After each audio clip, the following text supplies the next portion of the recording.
Meanwhile, Mr. Bartlett's push for a consultant comes amid an increasing number of cases of tourists alleging sexual misconduct against hotel staff while vacationing in Jamaica. The latest such report came out earlier today, with a female tourist alleging she was sexually assaulted at a Sandals Resorts property in Ocho St. Anne last year. Sandals Resort CEO Adam Stewart did not deny the allegation, but told a U.S. broadcaster that the matter is being investigated. TVJ's Kirk Wright has more in this report.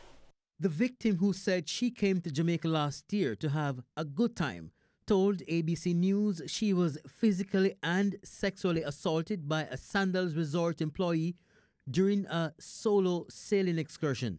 You trust these people that are paid to make sure you're having a great time. The report says when she reported the matter to the resort, she asked if she should call the police. She says they told her they would take care of it and rushed her into signing a voucher for a future trip, which included a non-disclosure agreement. Mr. Stewart admitted to the ABC reporter that Sandals has been dealing with a few similar cases. How many alleged assaults are you aware of right now? It would depend as to how far we go back, but a handful.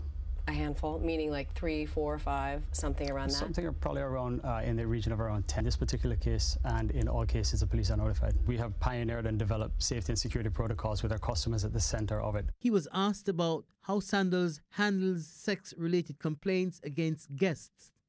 But I can say that in the hospitality industry, the world over, that anytime we don't deliver, refunds are a part of the tapestry. If we don't exceed our expectations. In exchange for a non-disclosure, though? Well, a settlement agreement is what we would call it in this particular case, when any type of, if any type of refund may be on the table. Bottom line, do you think offering someone who claims to have been sexually assaulted by one of your employees a refund and a non-disclosure agreement, do you think that's the proper way to handle a situation like that? Amy, our security protocols are crystal clear. They're in place. They have served the company very well over the years. We follow them to the book to ensure that we take care of our clients and their safety. The report says the employee was fired. Kirk Wright, TVJ News.